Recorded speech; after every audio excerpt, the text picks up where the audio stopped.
నమస్కారం SRK news కి స్వాగతం. ముందుగా ముఖ్యాంశాలు.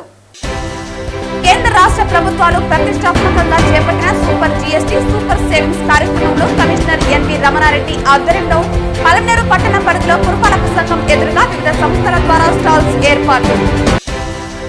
అక్రమ సంబంధం పెట్టుకుని భర్తను హత్య చేసిన కేసులో భార్య మరియు ఆమె ప్రియుడిని అరెస్టు చేసిన చిత్తూరు 2 టౌన్ పోలీసులు. అర్హులైన పేదలందరికీ ఇళ్ల స్థలాలు ఇవ్వాలి. తిరుపతి ఆర్జీఓ కార్యాలయం వద్ద సిపిఎం పార్టీ ఆధ్వర్యంలో ధర్నా వద్దకు వచ్చిన ఆర్జీఓ 6 నెలల సమయంలోపు ఇంటి స్థలాలు కేటాయిస్తామని హామీ. వార్తల్లోని వివరాలు.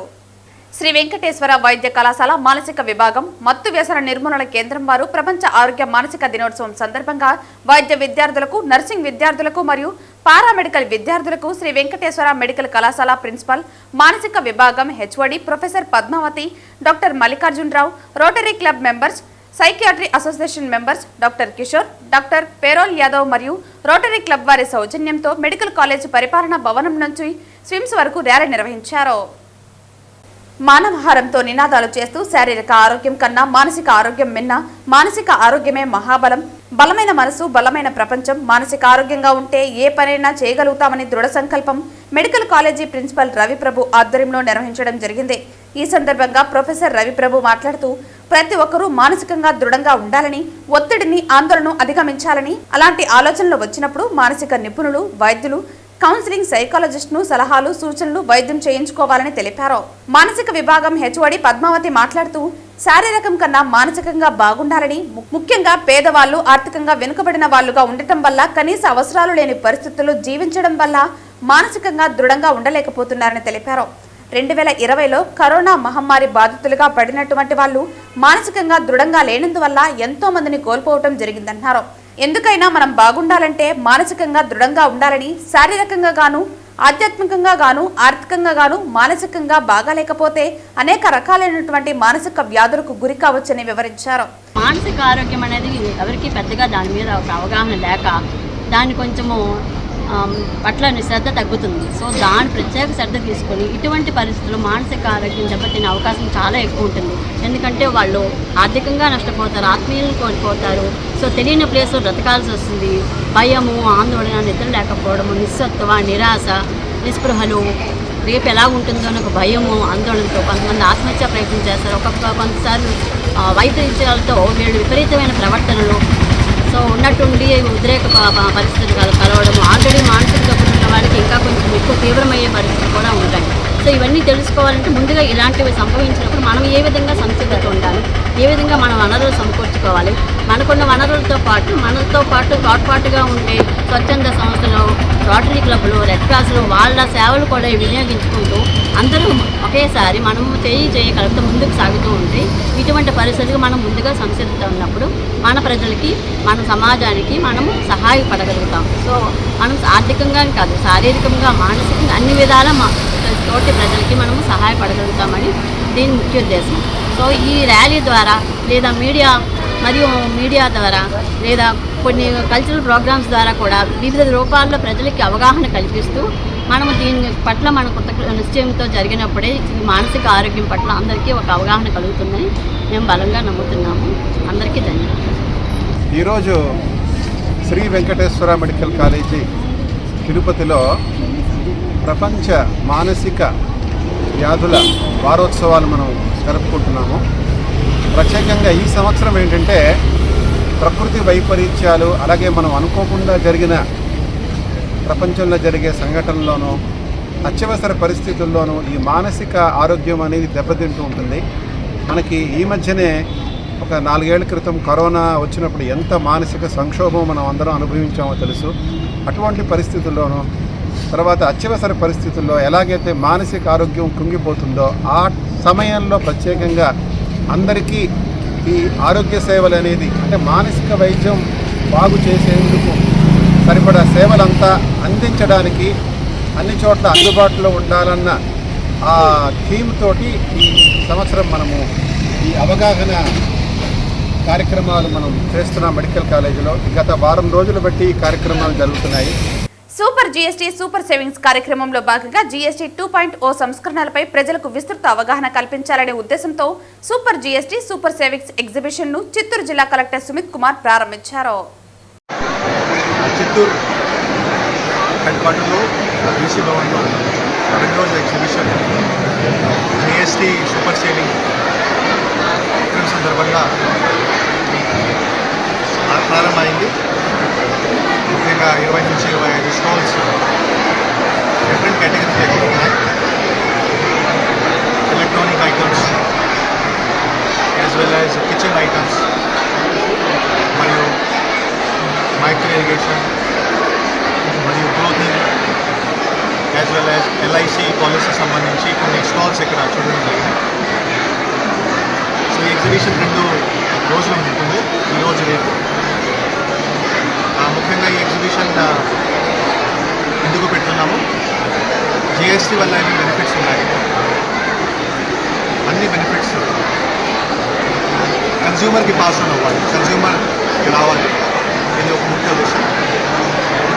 రెండోది, ఎవరెవరో ప్రోడక్ట్స్ అమ్ముతున్నారు, షాప్ కీపర్స్, ట్రేడర్స్, వాళ్ళు కూడా ట్రాన్స్పరెంట్గా ఏమేమి కేటగిరీలో ఏమేమి తగ్గుతుంది, 12 నుంచి 5%, 12 నుంచి 2%, మొత్తం కన్జ్యూమర్స్కి తెలియాలి, ప్రజలకు తెలియాలి. సో ఈ సందర్భంగా గత ఒక 10 రోజుల నుంచి మనం ఈ క్యాంప్స్ పెట్టున్నాము. ఖచ్చితంగా ఒకటి మనం ఏం చూస్తున్నాము, కొంచెం సేల్స్ పెరిగినాయి. రెండోది, కంప్లైంట్స్ కూడా కొంచెం తక్కువ వస్తున్నాయి. చాలా తక్కువ మంది చెప్తున్నారు వాళ్ళు బెనిఫిట్స్ ఇవ్వట్లేదు, రేట్ చార్ట్ డిస్ప్లే చేయట్లేదు, వారు ప్రభుత్వ చట్టపరంగా ఎంత రావాలి అది వాళ్ళు చేయట్లేదు. చాలా తక్కువ కంప్లైంట్స్ వస్తాయి. సో ఈ కార్యక్రమం ఇంకా సూపర్ జిఎస్టీ సూపర్ సేవింగ్ కార్యక్రమం ఇంకా ఒక 8 రోజుల జిల్లాలో ఉంటుంది. దివాళీ ముందు ఒక షాపింగ్ మేళా ఉంటుంది. దీంట్లో చాలామంది ట్రేడర్స్, సాహుకార్ వాళ్ళు కూడా ఇన్వైట్ చేసేసి వాళ్ళు కూడా ప్రోడక్ట్ డిస్ప్లే చేయాలి ఒక రిక్వెస్ట్ పెట్టడం జరుగుతుంది. సో ఈ 2 రోజు ప్రజలు కూడా రిక్వెస్ట్ చేస్తున్నారు, ఇక్కడికి వచ్చి చూసుకోవాలి, కొద్దిగా నాలెడ్జ్ గెదర్ చేయండి. మీరు డే టు డే ఏమేమి కొంటున్నారు, ఏమేమి వస్తువులు మీరు కొంటున్నారు, మీకు ఒక అవగాహన వస్తుంది. ప్రభుత్వం నుంచి ఏమేమి చట్టాలు తీసుకురావడం జరుగుతుంది, మీరు పూర్తిగా లబ్ధి పొందిస్తారు. అదే నేను కోరుతున్నాను. కమిషనర్ గారికి, మేయర్ గారికి, డిప్యూటీ మేయర్ గారికి అందరి నుంచి నమస్కారాలు.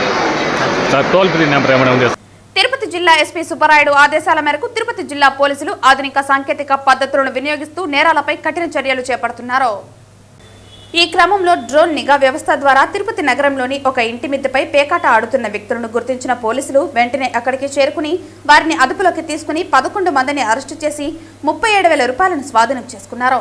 జిల్లా పోలీసు శాఖ ఆధునిక పరికరాలను వినియోగిస్తూ విజిబుల్ పోలీసింగ్, సాంకేతిక నిఘా మరియు ఇంటెలిజెన్స్ ఆధారిత ఆపరేషన్ల ద్వారా చట్టవిరుద్ధ గ్యాంబ్లింగ్, మాదక ద్రవ్యాలు మరియు ఇతర అసాంఘిక కార్యక్రమాలపై ఉక్కుపాదం మోపుతోంది. జిల్లా ఎస్పీ ప్రజలకు విజ్ఞప్తి చేస్తూ ప్రజలు ఇలాంటి చట్టవిరుద్ధ కార్యకలాపాలకు దూరంగా ఉండాలని తెలిపారు. తమ పరిసరాల్లో ఏవైనా అనుమానాస్పద వ్యక్తులు లేదా కార్యకలాపాలు గమనిస్తే వెంటనే 112 నెంబర్ లేదా సమీప పోలీస్ స్టేషన్కి సమాచారం ఇవ్వాలని తెలిపారు. ప్రజల సహకారంతోనే నేరరహిత సమాజం సాధ్యమవుతుందని అన్నారు.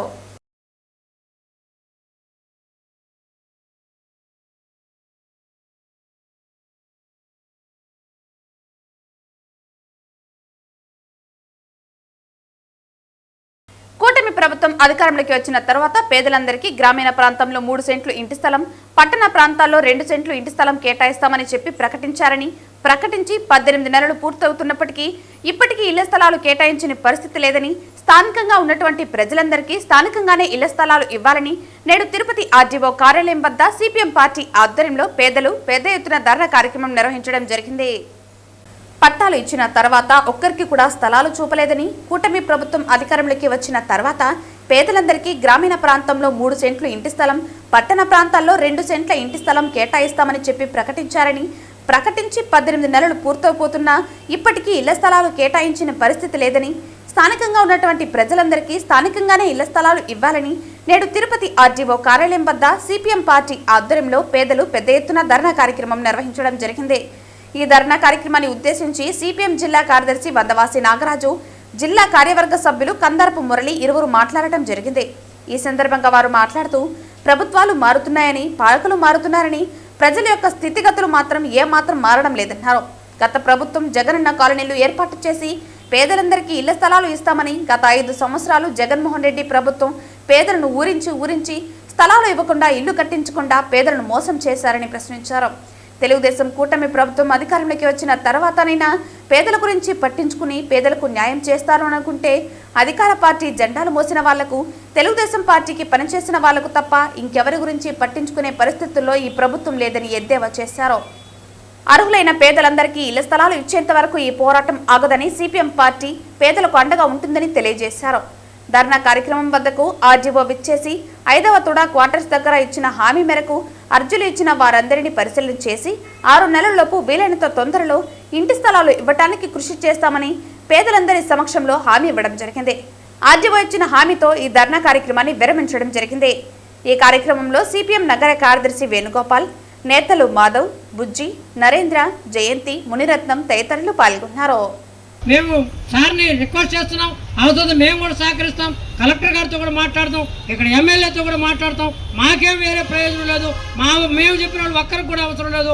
ఖచ్చితంగా పేదవాళ్ళు ఆశపడుతున్నారు సార్, ఈ ప్రభుత్వం వచ్చిన తర్వాత 2 సెంట్లు వస్తుంది, మనకి ఇబ్బంది లేదు, కట్టుకుంటాం, చాలా ఏదో ఉండొచ్చు అని చెప్పేసి ఆ ఆశని నెరవేర్చి చేయండి అని చెప్పేసి మేము విజ్ఞప్తి చేస్తున్నాం. సార్ చెప్పిన దాని ప్రకారం అది మంచి ప్రతిపాదన.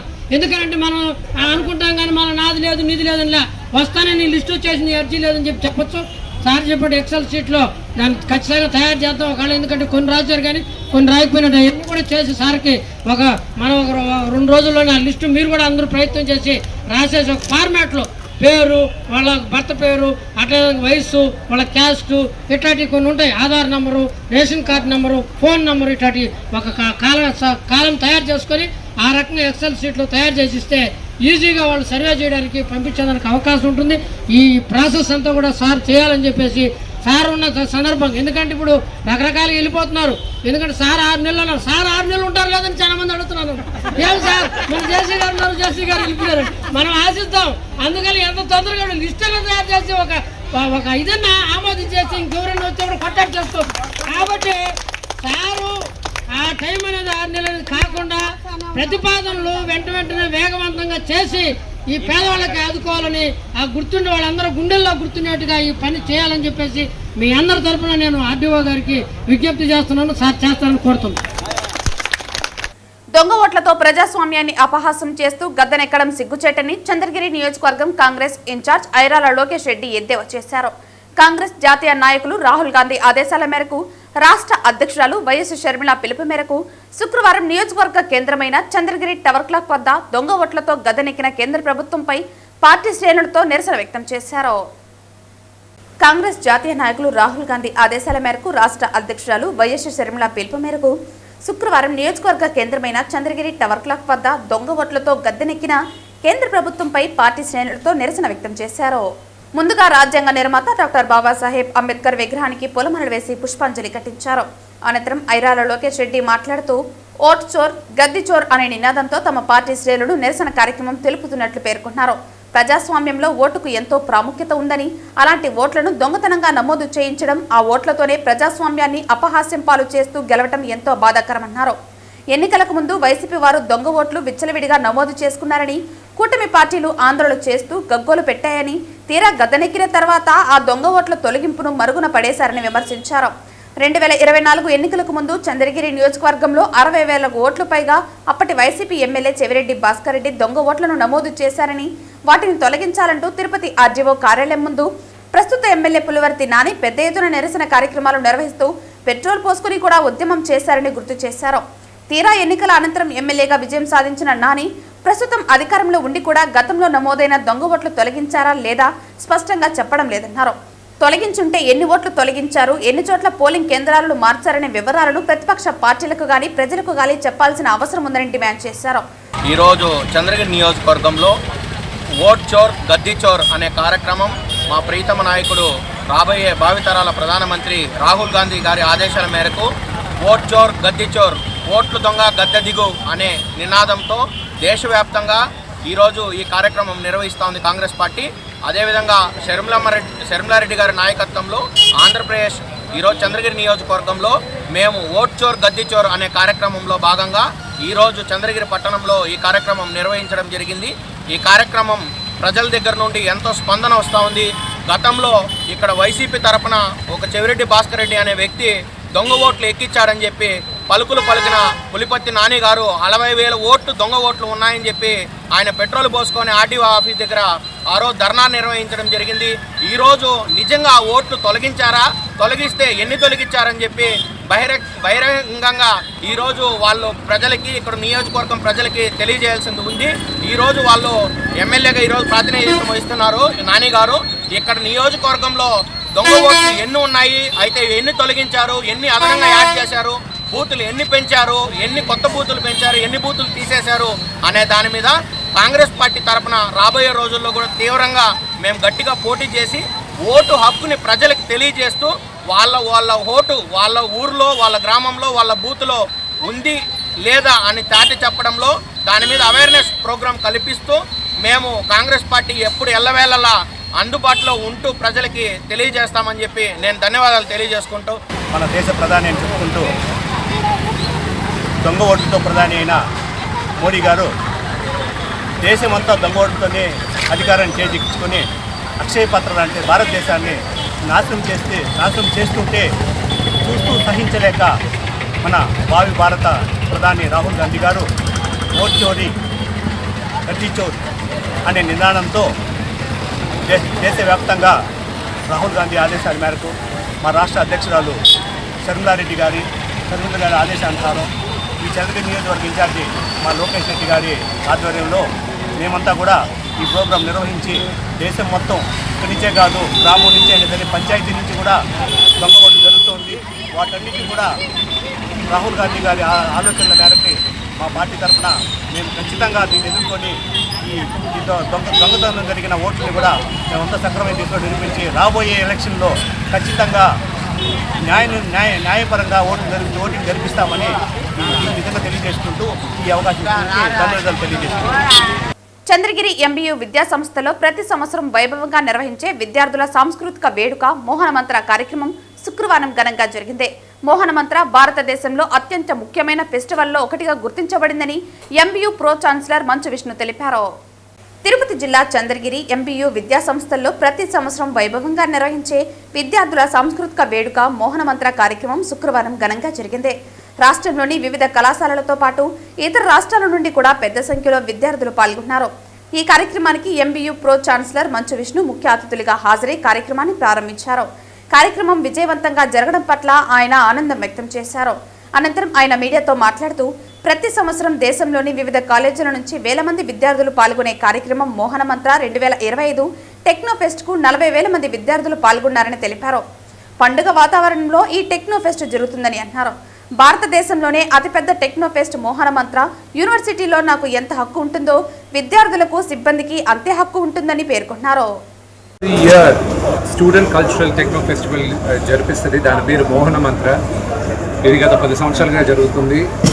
ఈరోజు దాదాపు 40,000 మంది పిల్లలు ఒక మోహన్ బాబు యూనివర్సిటీలో వచ్చిన 20,000 మంది కాకుండా మిగతా యూనివర్సిటీస్ నుంచి, మిగతా రాష్ట్రాల నుంచి, కాలేజెస్ నుంచి, మిగతా రాష్ట్రాలు యూనివర్సిటీస్ నుంచి, మన ఆంధ్ర తెలంగాణ నుంచి కూడా చాలామంది స్టూడెంట్స్ అటెండ్ అవుతారు ఈ 3 డే కల్చరల్ ఫెస్ట్కి. అండ్ మాకు ఇదొక for all the students and including for the faculty and మాకు కూడా it is something we all look forward for.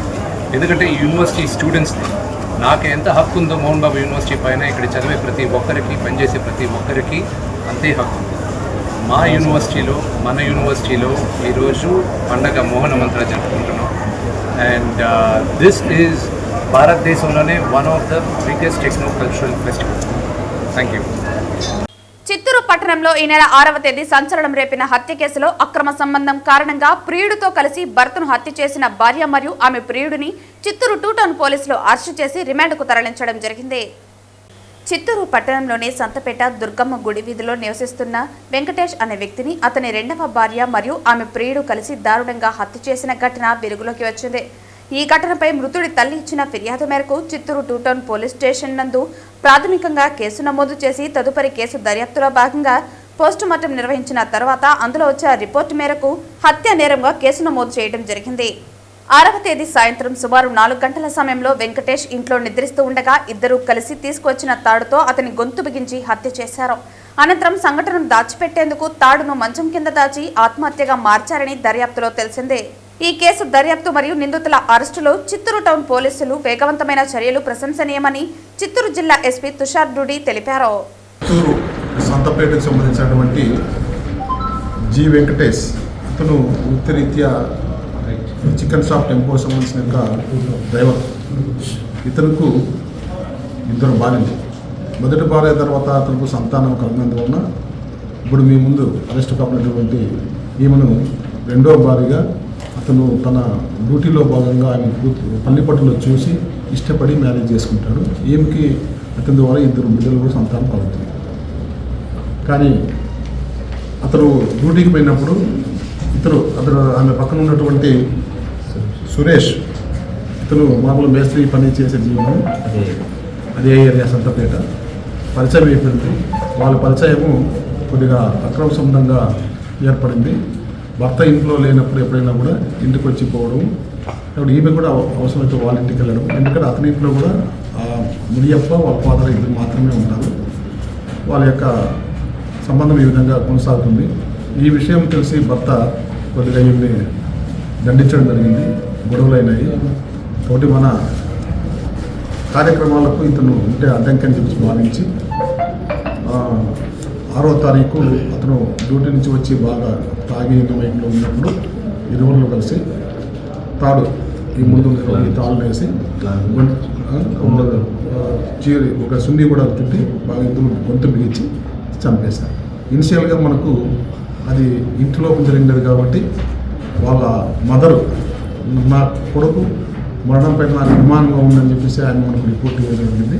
194 BNSS కింద మనం ఫస్ట్ కట్టినాము. తర్వాత PM ఎగ్జామినేషన్లో ఇది పక్కాగా ఉరి బిగించడం వల్ల కలిగినటువంటి మరణం అని డాక్టర్ గారు చెప్పినందువల్ల అప్పుడు మాకు కూడా కొద్దిగా సమాచారం అనుమానం ఉంది. మాకున్నటువంటి సాక్ష్యాధారాలతో వీళ్ళిద్దరినీ గట్టిగా విచారించిన తర్వాత వాళ్ళు నేను ఏ విధంగా అతను చంపిండేది ఆ విషయాలన్నీ కూడా కులంకుశంగా మా ముందు తర్వాత ఒప్పుకోవడం జరిగింది.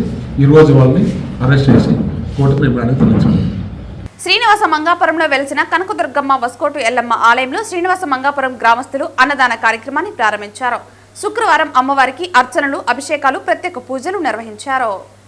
శ్రీనివాస మంగాపురంలో వెలిసిన కనకదుర్గమ్మ వస్కోటు ఎల్లమ్మ ఆలయంలో శ్రీనివాస మంగాపురం గ్రామస్తులు అన్నదాన కార్యక్రమాన్ని ప్రారంభించారు. శుక్రవారం అమ్మవారికి అర్చనలు, అభిషేకాలు చేశారు. అనంతరం అమ్మవారి ఎదుట కనకదుర్గమ్మకు జయ అంటూ నినాదాలు చేస్తూ ప్రత్యేక పూజలు నిర్వహించారు. అనంతరం అమ్మవారి ఎదుట నైవేద్యం సమర్పించి అన్నదాన కార్యక్రమాన్ని ప్రారంభించారు. శ్రీవారి భక్తులు, స్థానికులు పెద్ద సంఖ్యలో పాల్గొని అన్నదాన కార్యక్రమాన్ని విజయవంతం చేశారు. ఈ సందర్భంగా గ్రామస్తులు మాట్లాడుతూ శ్రీ కనకదుర్గమ్మ ఆలయంలో ప్రతి శుక్రవారం భక్తులకు అన్నదాన కార్యక్రమం ఉంటుందని తెలిపారు. దాతలు సైతం సహకరించాలని కోరారు. పురాతన అమ్మవారి ఆలయంలో గ్రామస్తులు పూజలు నిర్వహించుకునేందుకు ప్రతి శుక్రవారం పెద్ద ఎత్తున రావాలని కోరారు. అమ్మవారి ఆలయాన్ని అభివృద్ధి చేసేందుకు ప్రతి ఒక్కరూ సహాయ సహకారాలు అందించాలని గ్రామస్తులు వెల్లడించారు. ఈ కార్యక్రమంలో గ్రామస్తులు రాజారాయల్, వేణుగోపాల్ రెడ్డి, కుమార్, సుబ్రహ్మణ్యం, పూల సురేష్, శ్రీనివాస్, మహేష్, నిరంజన్, బాబీ తదితరులు పాల్గొన్నారు.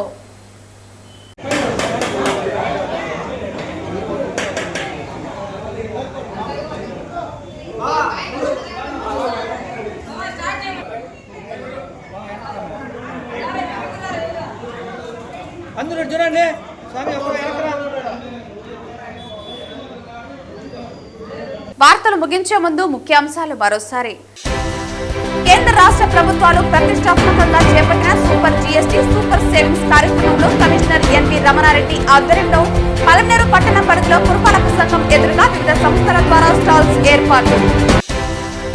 అక్రమ సంబంధం పెట్టుకుని భర్తను హత్య చేసిన కేసులో భార్య మరియు ఆమె ప్రియుడిని అరెస్టు చేసిన చిత్తూరు 2 టౌన్ పోలీసులు. అర్హులైన పేదలందరికీ ఇళ్ల స్థలాలు ఇవ్వాలి.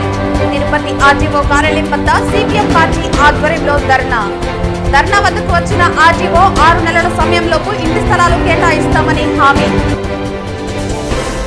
ఈ వార్తలు ఇంతటితో సమాప్తం. తిరిగి వార్తల్లో మళ్ళీ కలుద్దాం. అంతవరకు సెలవు. నమస్కారం.